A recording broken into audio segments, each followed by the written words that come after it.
Ikora, if you tell me this is a practical joke, well, it kills me to say it, but I would be really impressed. What's up, nerds? Mike here, and over the weekend I had a chance to try out the Destiny 2 beta, and I just wanted to give you my impressions.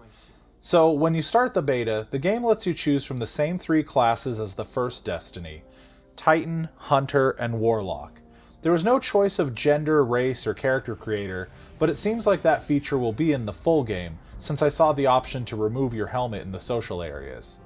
The game starts with a cutscene that sets up the story, and then you're off on the first mission. It took me about 20 minutes to get through, partly because I was admiring the scenery, and then you're thrust into orbit where you can choose one of three activities: a 4v4 competitive mode called Control, which played exactly like it did in the original Destiny.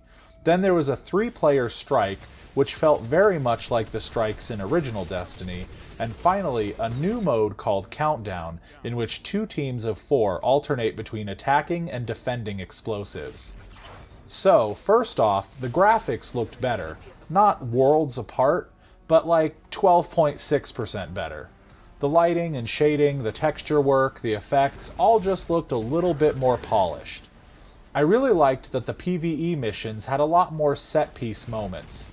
It felt a lot more like a traditional single-player Halo level, a more controlled experience.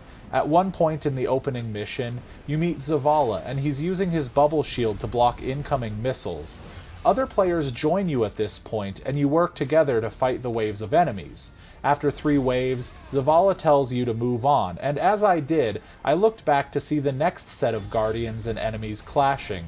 I felt like I was on a ride at Disneyland, with the pirates telling the group of visitors behind me the same story they had just told me. I'm not sure if this is an indicator of how the full game will feel, but it was different and interesting. The weapons also felt a tiny bit different. I felt like they had more oomph. The shooting in Destiny 1 was really solid, but the guns in Destiny 2 beta felt just a smidge better, and I didn't come across any weapons that felt like a dud. Every weapon felt distinct and powerful, and I enjoyed using all of them. The PvP modes now feature teams of 4 instead of 5, which worked to make the game feel a bit less chaotic. Control felt almost exactly like it did in Destiny 1, with the only difference I noticed being that 2 of the control points started in either team's possession, which seemed to get the action started quicker. But my favorite was the new mode called Countdown. In it, each team takes turns either attacking or defending 2 bases, each with a bomb. When on offense, you have to activate the bomb and prevent the other team from disarming it. On defense, you have to prevent the other team from detonating the bomb. Each player only gets 1 life and cannot respawn, but can be revived by a teammate after a short period of time. This led to Guardians playing more cautiously, which I really enjoyed. On a side note, there was a match where the other team only had 3 people against our team of 4, and we handily beat them. The game never attempted to add a 4th player for them. Later on, I was on a team that abandoned me after the first round, and I was alone against 4 people.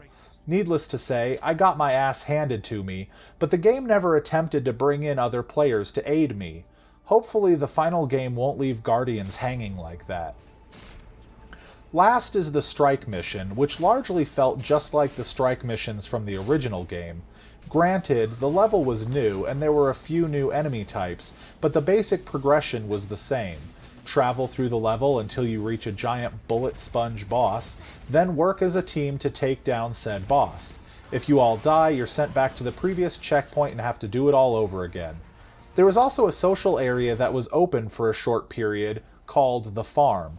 There wasn't anything to do there, as the vendors were missing, but you could kick around a soccer ball, which was kinda cool.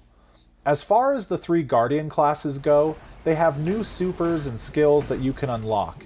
In the moment-to-moment gameplay, the Guardians feel largely the same, but when it comes to your supers, they feel more powerful and, importantly, more useful. In addition to your rechargeable grenades and melee attacks, there is a new class skill that you can use in combat. The Titan can create energy walls for taking cover, the Hunter can dodge incoming attacks, and the Warlock can lay down a healing station that buffs allies. So basically what it comes down to is this. The Destiny 2 beta felt a whole lot like Destiny 1, but with slightly better visuals, slightly better guns, and slightly better set pieces.